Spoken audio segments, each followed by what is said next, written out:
Yo, what's up everybody? My name is Ben Wexler from Thrive King, and today I have with me Kaivon Hayat, and we're going to talk about a real special topic today, and it's why don't more men do yoga? And we're going to talk about some of the things that might drive men away from yoga. So Kay, do you want to introduce yourself? Yeah, my name is Kaivon from Esoteric Coaching. I am a registered 200-hour yoga teacher. I teach at Core Power regularly. I've been doing yoga for about a year and a half almost. So I'm pretty new to yoga and I'm pretty new to teaching, but I just dived in deep. Yeah, no doubt, dude. Yeah, so how long were you practicing for before you decided to commit to teacher training? I was actually only 4 months into it. I had this vision that I want to be a yoga teacher later on in my life, and then this opportunity came up very right after that. I was like, hey, do you want to be one? And I was like, no, I'm pretty new. How could I be a yoga teacher?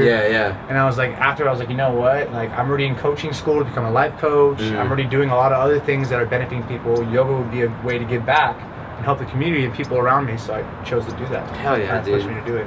Yeah. So did the vision come to you before or after you started practicing regularly? I kind of had a vision before I started practicing, and that's why I joined yoga. So I could Wait, so that's what drew you to yoga? Was you were just I thought being a yoga teacher would be really cool. I was I've done yoga before. I never practiced regularly. Okay. So you did in college or something, or what? Yeah, college, in community college. I did it every once in a while. I did. My sister is a yoga teacher, so I took a couple of her classes before. Oh, no way. Yeah, so she's actually a 200-hour registered yoga teacher, and she's how long has she been teaching for? 2 or 3 years now. So she's been doing it longer than me. She teaches at a couple different studios. She teaches at a different core power than you? She does teacher training. She does a lot of way. Stuff. Yeah, so a lot of cool stuff like that. Dang. So yoga has been indirectly a part of your life for a while, right? Just by virtue of that, With my sister, it really helped her get through some tough times. And for me, it really just helped me find more balance in my life, because as someone who weightlifts and someone who does jiu-jitsu, you have that competitive edge with jiu-jitsu where you get to compete, and then you have that weightlifting where it's kind of like that man time, for me at least. I'm lifting weights, I'm by myself, I'm in the zone. And then I have my yoga classes, there's more community and more about being there in the moment and being present. So it's it builds a lot more balance in my physical body and my mental, right? Because each one of those three strengthen you, and I think yoga adds a really good balance. So that's why I think men need to add this in, because it's you should work on what you're not strong at. True. And if you're not very flexible, you go, oh, that's the reason why I'm not going to yoga. You're missing the whole point of doing it in the first place. It's meant for people who aren't flexible to go. Dude, that's like saying I don't go to the gym because I'm not strong. Yeah, you have to go to the gym to get strong. Yeah. So, dude.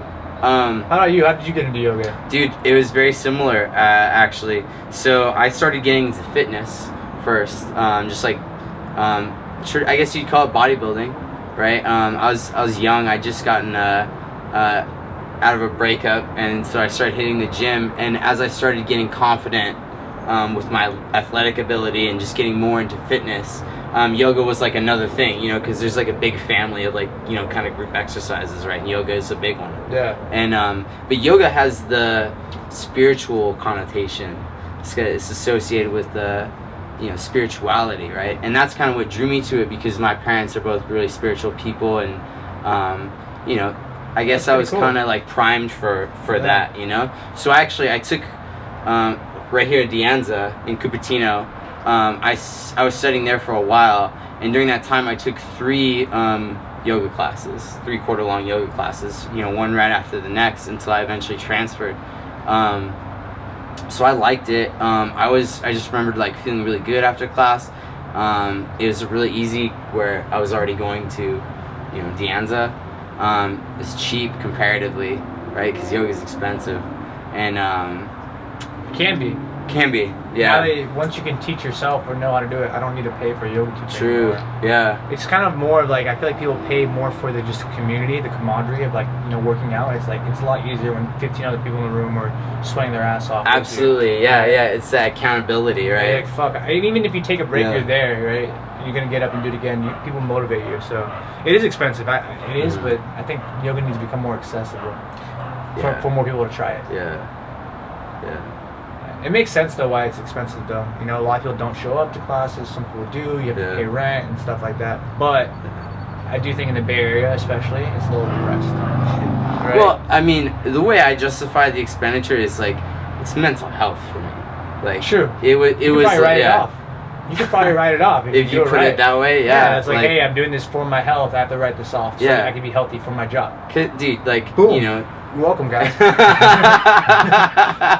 I mean, like, you know, how much, you know, you spend a lot of money on gym memberships and you know, supplements, and you spend just self-improvement overall just costs money. Education costs money, you know what I mean? I mean, $135 a month sounds like a lot, but if you're taking 4 classes a week, you know what I mean? It's like 16 classes. Now you look at it, that's like $11, $10, $9 a class. Right. For a yoga teacher, a studio that heats up to 95 degrees, for the shower that's perfectly pristine. It really depends on where you go to. Like, it depends. Like, for that price, at Core Power, I feel like you get what you pay for. You get nice amenities, you have water there, you have a nice staff. Dude, Core Power is really nice. It's corporate though. It is corporate though. So it's not as like, there is freedom to do what you want, but not as much freedom as, hey, this is a studio where you get to show your practice. But it does make it a little bit better for students because it's familiar, right? Because it's something that you know you're going to come by, and there's not going to be like, it's not going to be the more spiritual side. It's going to be more the power side. Yes. Come get your workout in. Come do it with some people. Like, it's going to be some spiritualness in there, but it's also just going to be like, hey, let's get you in and out so you go back to your life. Right, yeah, it is very corporate. Like, yeah, I've been there. There's no, like, at least the one I went to, there's no big, like, Om on the wall. And, and they don't do things like Om before and after class. You can. Right? You can choose to do that. The teacher gets to choose. As when you teach advanced classes, you can choose to add Oms in there or not. But for the most part, I don't think a lot of teachers do it very often. So, I did my teacher training in Morgantown. And it was like, it's another power yoga studio. But I guess it's like a little bit more traditional. So when I went to Core Power, I was like a little off put by that. But it was still pretty solid flows overall. I think that's a good place for guys to start off, is Core Power. You know, one is like, it's a lot more power, more fitness. There's yoga sculpt where you can do weights, which isn't yoga. It's not yoga. Yeah, but it's like introduction to get you a little bit of it. So once you get to the easier classes, like, upward facing dog, downward dog, and warrior 2. I've done those in yoga sculpt. Like, I have a better idea of what they are. Yeah, so I took the yoga sculpt, and I wasn't a big fan because, like, it's not traditional yoga, right? And I think that, like, it's really cool for, like, the corporate crowd. It's like you get in there, and, you know, you're getting your mindfulness, but you're also getting that, you know, aesthetic development, which guys want, and which, like, is you're not going to get aesthetic like a bodybuilder from yoga. You know what I mean? You can get really strong, though. You can get really strong. It's like calisthenics. I've seen people who ripped off calisthenics. And yoga inversions, dude. Inversions all day. If you want to be strong in yoga, like press up to handstand and stuff? Like, all those things in yoga, that's what really drew me in. It's like, people don't understand. There's like, you get to like make your body into crazy shapes, and it takes strength, practice, posture. It really reminds me of jiu-jitsu, where it's like technique is king. Like, strength is important, but at that point, it's like, can you stack your body properly over the right joints to make crow easier for yourself? Can you extend your arms in a way where your elbows are resting in the right way, where the pressure isn't hard, but you feel like you can go into crane? Yeah. Like, the other day, I went to a hurdlers into a chin stand, and I was like, oh my god. Like, no way. I was like, this is pretty cool. Like, in yoga, you can start freestyling eventually. You can start doing a bunch of stuff, and you can move slowly with your body. And I'll tell you, like, I feel like I have a lot more control over my strength because of yoga, because of practicing handstands. It's like, you don't throw yourself up. You don't use momentum. You learn to, like, move gracefully and, like, kind of, like, use every part of your body to slowly come up and stack. And, like, I'm still almost there. Like, I'm still getting that point, but now it's like I float up, bro. I'm not shooting up. I'm like floating, so like a butterfly up there, which is as weird as that sounds. You'll understand if you do it. It's like a sick feeling. You can say I'm floating like a bee up there if I'm more manly, or floating like a bear up to the top of a mountain, whatever. Either way, it's sick. I get what you're saying. It's okay. So it does get you, like, tonality, especially if you're not working out. But, like, I don't think, like, there's nothing that's gonna get you like muscular, like, you need weights. So what I'm trying to say is that, like, my struggle with that one class was, like, it was an in-between, and it seemed like you weren't getting the best of either. It's like, if I want weight training, I'm just gonna go in and do a straight up, like, sculpt. That's all I was talking about. Of course. Yoga and weightlifting, it's like cardio. It's a good place to get a really good cardio and muscular endurance workout. Like, if you want to improve your endurance for sports, though, that's a great class. True. Because it's 60 minutes of non-stop moving, jumping. The only thing that sometimes I don't like is that there's like one-legged jumps, and I don't like putting that much pressure on my knees as an athlete. Like I just don't want to do that much high impact. Gotcha. For jiu-jitsu, I want to keep my knees clean. Nice. Yeah, but why do you think that men aren't doing yoga? Like why do you think men are so okay, so number one argument that I get whenever I tell people that I'm a yoga instructor, like it's funny because like I'll just say it and I don't even have to be like, you should do yoga. People just, oh, yoga, that's really cool. I should do more of that. And it's like so okay, so why aren't you? Oh, well, I'm not flexible enough. Or they'll actually lead with that most of the time. They'll just say, yeah, I would do that, but I'm just not that flexible. And I think people have the wrong idea about it. You think that's what guys aren't doing? Because they don't feel flexible enough? Yeah. Really? That's interesting. You don't, like... No, that could be part of it. It's just really, I've never thought about it. It's like, that could be a main reason. Okay, what I think is they have the wrong image of it in their head. Like, when you say yoga, I think they think of putting your foot behind your head. And when I think of yoga, I think of warrior too. You know what I mean? Like, I think it's chaturanga. You know what I mean? Yeah. For sure, and those are like hard, like especially when you have to hold those postures and you're already, like for instance, especially if you cross train, you're an athlete and you leg day and you have to do a flow where there's warrior 2, warrior 1, and you're holding it, your leg's gonna be shaking. Yeah. You're getting stronger. Yeah. That's for sure. Like I was so surprised how much I sweat when I went to my first yoga class. I was like, holy crap, this is actually really hard. Yeah. Well, it took me a little bit. Yeah, exactly. It took me like a couple months to really adjust to like the heat, the way you flow, it's like when you first go to the gym, when you get really strong in the beginning, it's not like your actual strength, it's your central nervous system like adjusting to how your muscles have to move to help you in that position. That's why you improve so fast when you're a beginner, is actually your nervous system getting used to what muscles to fire. So in yoga, it's the same thing. When you come in, it's like your muscles don't know how to fire the first couple months, so you're gonna get a freaking hell of a workout. Because your body's like trying to figure it out, you're gonna be shaking like crazy. But then 3 months later, you get the tree pose, and you're like, oh crap, I can just chill here now. Like, this is so cool, and it helps in life with balance. Right. When you trip, you're gonna be able to catch yourself. You know what I mean? That's true. Yeah, like it's definitely way easier to feel grounded on your feet whenever you have a better sense of balance. When you can do so many things on one foot, what is like landing on one foot really mean anymore? Yeah, exactly. Yeah. So I think that's important. I think guys are missing out, and anyone in general are missing out from all the benefits of just adding it. And like, I think where it's off-putting is where you said the price, but you don't need to go to a yoga studio. You can find yoga like things on YouTube and just copy. It's not that hard. Buy a book, read a book. You can do that. I definitely think and have experienced on my own that like practicing by yourself is just really difficult. It's just, I'm not saying it's impossible. It's something that I have done and switched to, but like it's just way easier to push yourself in a group setting because of the accountability that's embedded in that. But I'm saying people can't afford it. They don't need to feel like they have to go. Absolutely, It's better. Yeah, it's better. I think you should go take a couple classes if you can, just to get the feel of it, just to understand like the flow, to get more like just to understand the intensity. And when you go home, at least you'll have an idea of where to take it. Like that's what I recommend. And you can always do free ones. Like there's donation classes where you go up to them, you tell them the truth. Like, hey, I don't have a lot of money. I have $5. Here you go. And the yoga teacher will be more than glad to take it. Like, all right, I got you. Like, you know what I mean? I'm glad you even were able to donate. Like, because as yoga teachers trying to be on your own, that's hard. A $5 donation goes a long way. True. So it's better for both of you guys. True.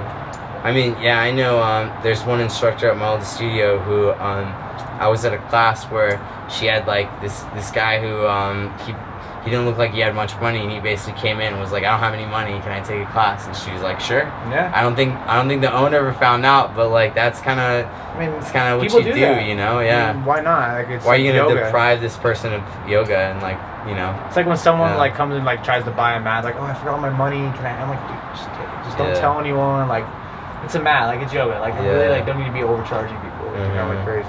True. Yeah. So do you see any other obstacles other than, I think like the other part of the bad image is like, I think it's overall perceived by the general public as a feminine thing.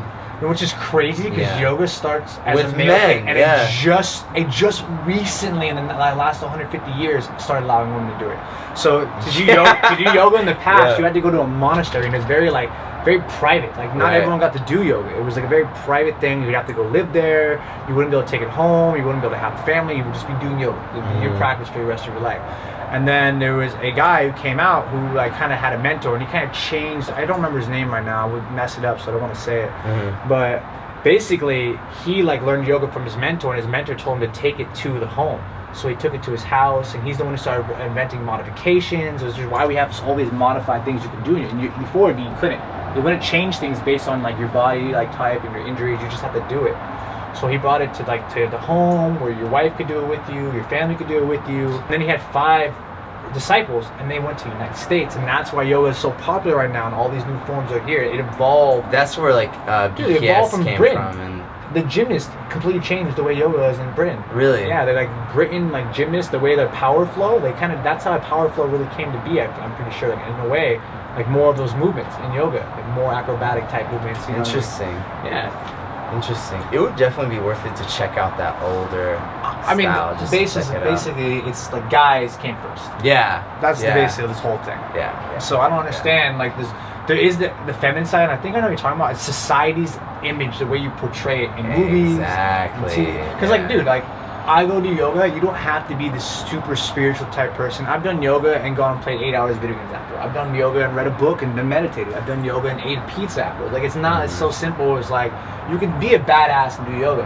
I think that's what guys are scared. Like, oh, I can't be a badass but do yoga. It's like, no, you be more badass if you do it and you don't give a shit. Yeah, but there's some, you gotta get over that shit, because there's some weird poses in yoga, dude. Yeah. You can't really look that cool in ego pose. Like, I'm sorry, it's not that comfortable. Ego poses, you gotta move your furniture every time. As a guy, if you're like me, like, I'll move my furniture every time. I'm not gonna play nice. That's probably the most awkward part of yoga. Yeah, it's ego. You're getting there, like in the middle of class, you're like, yeah, you gotta, dude, if I have any first timers in my class, ego pose every time. Like ego pose is like such a yoga pose, you know what I mean? Like, it sucks. Yeah, it sucks. It doesn't suck. It's just like, it's a weird pose for guys. Like for girls, everything else is sick. Like you can't look that cool, and we have bigger shoulders, especially if you lift. Like, it's hard to get that. You know what I mean? Which is why you need to do it. Time, I had to, do one of those, right? I don't know if this one.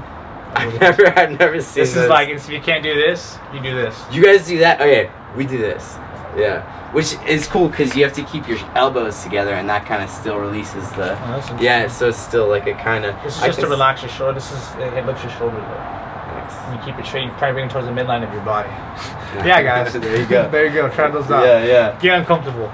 Yeah.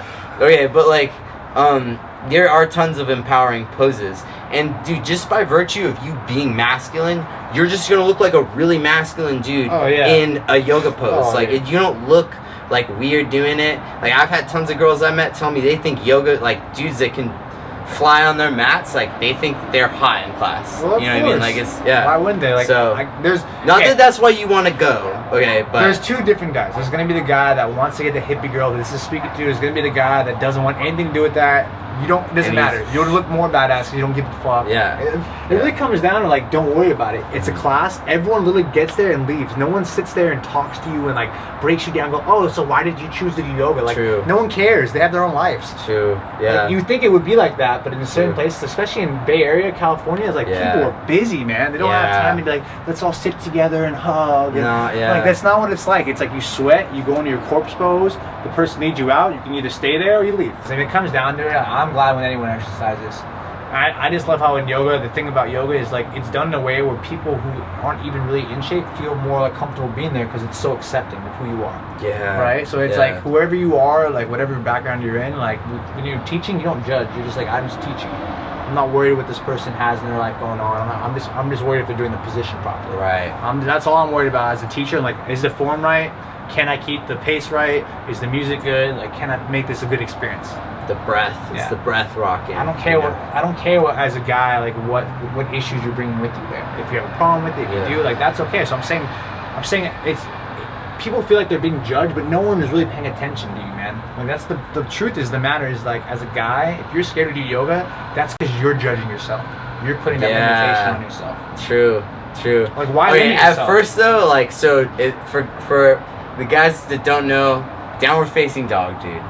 You remember your first ever downward facing dog? I was like we're gonna be in this the entire time. Like, I'm straight up bent over the entire time. It was weird until I learned how to do it like, right, and like what muscles are supposed to engage. Yeah. I think knowledge helps. Your ass is just like up in the air. You know what I mean? You gotta get over it, dude. You know what I mean? Like, I mean, that's kind of weird. If you, in my mind, if you have an issue with doing that, that's like really speaks about what you think about it. True. Like, I feel like you're probably a little homophobic at that point. Like, why do you care? Yes. Like, that's a starting position for runners. That's the starting position for football players. Right. It's like that, right? Right. It's this. Except that you're just doing 2 legs back. What? There's no difference. Like, get over it. Yeah. And it's like when you realize how, like, when you actually do it right and you try to hold it, your shoulder works out, your back, like your legs, like your hamstrings, like it's a crazy stretch. Yeah. It feels good. Yeah. It feels real good. This is my favorite part when like go to the mountain, you're like, oh, this is how you know you're starting yoga. Yeah. Like, all right, cool. I get all the cracks on my body. I'm ready to go. Like, it's like, oh, a fighter does this before he fights. For yoga, it's like, all right, down dog, we're getting rocking. Yeah. Yeah. Lift the right leg, bend, peel open. Dude, that 3-legged dog. I really enjoy that kind of stuff. Yeah, that's awesome. That's awesome. I think guys would enjoy it, and I think guys who go do enjoy it. It's like until you go and break that stigma, and also it really depends. Okay, I guess where it comes down to is what style you're gonna do yoga. Because if you go and take the power yoga all day, that's what I think. For men guys, especially, like you want power yoga, dude. Sweat. Yeah, you want power yoga. Like once you, because. Yeah. That's where all the inversions are. That's where all the sweating is. That's where all the like music is. Yeah. Like that's where you like honestly you'll sweat so much. I remember I did an HPF class and I had my Apple Watch. I did back to back. So I went to jiu-jitsu straight to this class. So I was getting my teacher training certificate. So I was trying to get all my classes in, and I burned 850 calories in this hour, bro. No way. 850 That's in incredible. a yoga class. Usually I burn like 300 to 400, I would say, like 200 to 400. Yeah, that's so insane. Same when you get into workout in a gym, same thing. So same thing where your body has to break down muscles, so you actually get the same benefit as when you lift weights. Because when you lift weights, the reason why your metabolism goes up is because it has to repair all the tissue. So it goes for 24 to 48 hours. Okay. Same thing with yoga. When you're shaking and it's like minute little tears, it takes a little bit of time to repair that, so your metabolism gets boosted. Nice. All right. Heat and everything, toxins in your body. Yeah, I mean, my thing with yoga, the biggest thing that I take away from yoga is the mindfulness practice. And like everyone that's at home right now, if you've never been in yoga, that's might just go over your head, but like you just gotta trust going in that there's bigger benefits to being flexible and having a strong core. It might not sound like anything right now, but like the benefits that I've gained through yoga are all mindfulness based benefits, and that's being able to be here in the present moment, right here, right now. If you've been watching my channel, you've heard me talk about this in almost every single video. Like you just be right here, right now, on purpose, intentionally, right?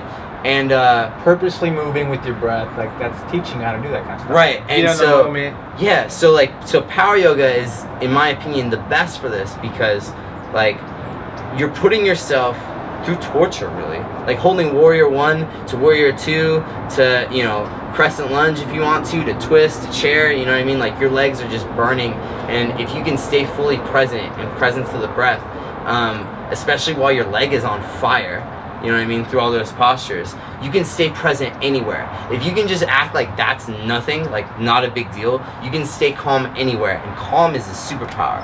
So anyway, like power yoga creates the biggest gap.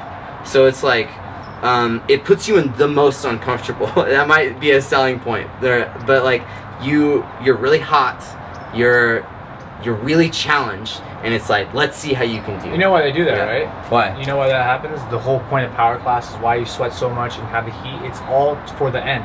It's all for the last 5 minutes. Savasana, yeah. The whole reason this happens was the power flow is so you sweat. What happens is when you start exercising, you get really focused. You forget about all the other things happening in your life, and you have to focus on what you're doing, especially if you want to do it right. Right. The heat too is you're sweating out all these toxins from your body. So by the time you get 55 minutes in, you're exhausted. You're physically tired. You're mentally kind of drained from paying attention to your breath. And when you get to Savasana, the whole point is to learn to let go. And at that point, because you're so tired, you're able to let go completely and really be like in a meditation state where you're not thinking anything. A lot of people have trouble not thinking.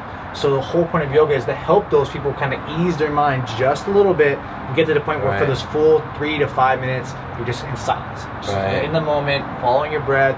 You're not like caring about your emotions, what's next. It's just truly just being there and laying down. Yeah. That's what it's for. And I think that's what people who do yoga, who are guys and girls, who are in this area, and a lot of people try to skip is that part, but they don't realize that's the most important part. Widely regarded as the hardest posture. It is. It's widely regarded because it's hard to stay still. And you know, for those of you at home that don't know what we're talking about, Savasana is at the end of every good yoga class. You lay down. You just lay down on your mat. For 5 to 10 minutes. It's called Savasana. It literally translates from Sanskrit into corpse pose. So you just lay down. Yeah, and a lot of people, especially like probably out here in San Jose, you're just like this, you're doing like you can't, like you just gotta stay, but like they're itching the nose. It's like no, it's 5 minutes of like just silence, and it's like it's a challenge. It's like it really helps with meditation. If you do meditation, you'll love this part because like it's like meditation, like with the boost that you don't have to think about it. Like oh, I'm already relaxed, like it's easy. Yeah, and so like why is that like so beneficial? Like why is it so beneficial to be able to stay present, to be able to turn off the, as they say, monkey mind? You know what I mean? So this is what I explain this to people in a way where meditation is like, if you've never meditated before, it's basically like you have a email that you have been using, and it just has all these junk files there. And these junk files in ours are, our brain is our email, right, the system, and these junk files are thoughts. Right? So this we have all these thoughts. So good, right? So you have all these thoughts, right? So when you first start meditating in the beginning, like, you know, when you're only deleting like 100 emails a day and you have like 5,000, it doesn't really feel like you're making a dent. Like, you know, like you meditate, like, oh, this isn't working, but the whole point of meditation is like you do it for a long enough time, eventually that email is rid of all the spam. Now you're at 0. So now you have a clearer mind. And what happens now is every day you live, you get new emails. You get new emails that you have to delete. When you are able to get rid of all of them, now when you meditate on a day-to-day basis, it's easy to clear your folder and have a clear mind over and over again. Right? So that's how I like to explain to business people, because they're like, oh, I get that. Like, and how good does it feel when you have an email junk folder, like a complete email, and it's completely organized and done? You feel so relieved. You feel so good. You feel like your life's in balance in a way. Same thing with meditation is when you're able to get rid of those thoughts and have fresh new thoughts, you feel way better. Like, oh, I can deal with this. This is a lot easier to deal with now that all the old stress has been dealt with. Right? Yeah. You're not focusing on past problems anymore. So meditation teaches you to like, what meditation does for me is like thoughts will come up that I've been having, and it learns for me to let go of it. Like, all right, I recognize that, it's there, it's gone. Same thing with yoga. Is that 5 minutes you come every single day? It's like, yes, you're going to be going through that process of clearing out old things, because by being present, by hearing, because thoughts are going to come up. If you can't just lay there and have no thoughts, what's going to happen is you're going to be like, all right, my thoughts coming up. Where did I leave off at? I don't know. Can we rewind it? I can't on this camera. It's really? Hella hard. Okay, okay. We're talking about the monkey mind. Yeah. So sorry, the camera just got cut off. We just got back. We're talking about the monkey mind. We're talking about, Power of Now. Yeah, Power We're talking about how Eckhart Tolle says, the root of all anxiety and depression is basically the monkey mind, overthinking. And this was a big deal for me growing up because I suffered from depression, anxiety, and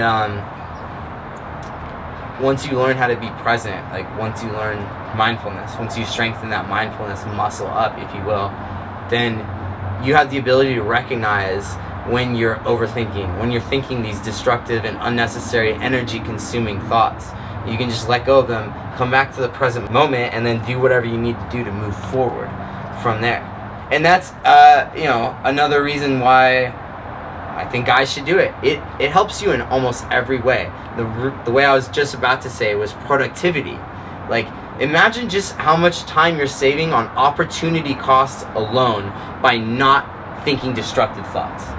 You know what I mean? How much time do you waste thinking destructive thoughts? Not only are you not wasting that time, but you're using that time to do other things instead. You know what I mean? And that, to me, that's like just, that's where it's at for me. That's where it's at for me. Definitely. I mean, working on your thoughts is going to help. And you have to, like, you can choose to cultivate happiness and positive attitude. It's just something you work on like anything else, like a muscle, like learning how to cook. It takes time. You're not going to be great at it first. You're going to be messing up.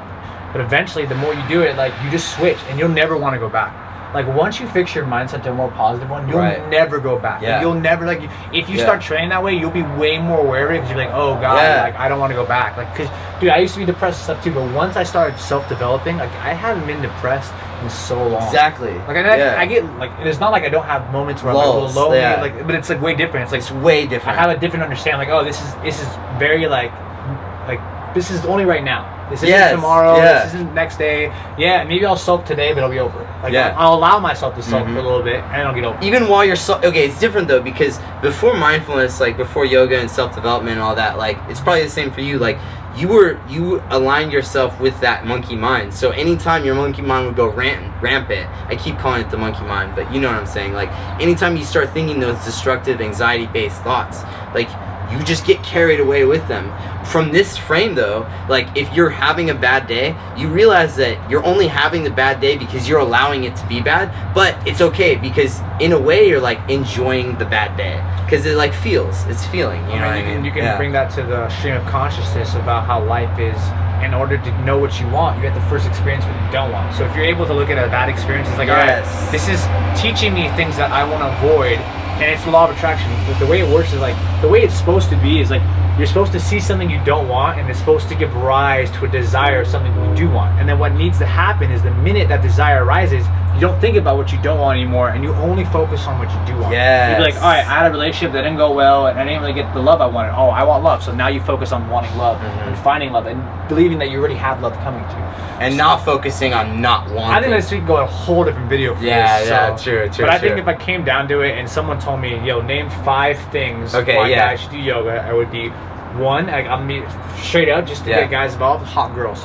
Not every girl's gonna be hot, but there's a lot of hot girls in yoga that are really flexible, that are cute, that take care of themselves, that wear the nice sweats. I'm sorry, I'm a guy. I try not, especially as a teacher, I don't pay attention to these things. I do my class, but I'm still human. I still look at her like, you know, like when you look at, oh my God, she's beautiful. Right, so there's girls, right? I just want to add to that. Like, I would be lying if I said that women being in a yoga studio wasn't a thing. I don't know if I would have made the initial push. You're gonna be like, okay, only 25% of people do yoga are guys, so you're gonna be in the minority here. So it's gonna be cool. So that's another good reason. Another thing is it's gonna make you more flexible. Well, all guys don't do it. Okay, that's the best benefit. It makes you more flexible. If you suck, there's modification. It's made in a way where you can do it, right? You're gonna get stronger. You're gonna get. I don't mean like bigger, but you're gonna get stronger. You're gonna be more strong. You know how many push-ups you're doing. All these postures. It's building small muscles in your body. And even if you do weight training, it's you gain strength, but it's like whole body strength. It's not compartmentalized. No, it's everything. You know, And especially when you get inversions, you get the whole chin stands and handstands. Your core, like you can just move better. You know what I mean? It's like calisthenics. You're just gonna have better control of your body, more gracefulness, right? And more awareness. Too. Like, And I think that's number 4. Brings it to you're gonna have more presence. And especially because you have to pay attention to your breath. And anytime you have to pay attention to your breath, it means you're not focusing on anything else. On the bullshit. Which means you're present. Because when you have to focus on your inhales and your exhales, you don't have the like amount of power to like focus on very much more. So you have your inhales, your exhales, the postures, and that's it. Like that's all you can really focus on. So it helps with presence. And I think the 5th one is just like mindset, more spiritual. Like you're gonna feel more connected to people. Especially when you start opening up your chakras, like, you know, like camel pose. Like you might not notice it, but I feel like it does make you more open. I feel like people who do yoga are more friendly. Or like, because you're in a community and there's similar mind-like people, and then you hear the share and you relate to it. And it just helps you grow. It's like masterminding for free, right? Like 20 minds that are coming in silence, all working together towards the same goal. You're gonna feel more connected. So I think that's the top 5 reasons any guy would need to do yoga. I think that summarizes it really well. I just want to add, like, to that last point. Like, I think that people that do yoga, like, I don't know, like, communicating with other yogis and interacting with other yogis is very unique to me. And it's, like, almost guaranteed going to be a pleasant experience. I've never had a bad experience. Like, talking to another yogi. Or someone's shy, but that's shyness. It's like, there might be a little, like, it's okay, I'll talk to you next time. It'll be easy. There's just certain things that come with being a yogi. Like, you know, you just kind of get focused on personal growth, you know, being your highest self, tapping into that, realizing what is insignificant, seeing things big picture. Like, that's all embedded in yoga, and it's not going to come out when your teacher says do warrior 2, but it just, I don't know how, but it makes its way in there. And it's a commonality, I think, that a lot of yogis share. And yeah, I guess I just wanted to add that. If that's another selling point, cool. If that just like made my audience at home a little bit weirded out, that's cool too, but I'm being real. So anyway, you have anything you want to add? Okay. All right, y'all. Until next time. Peace out, guys. Peace.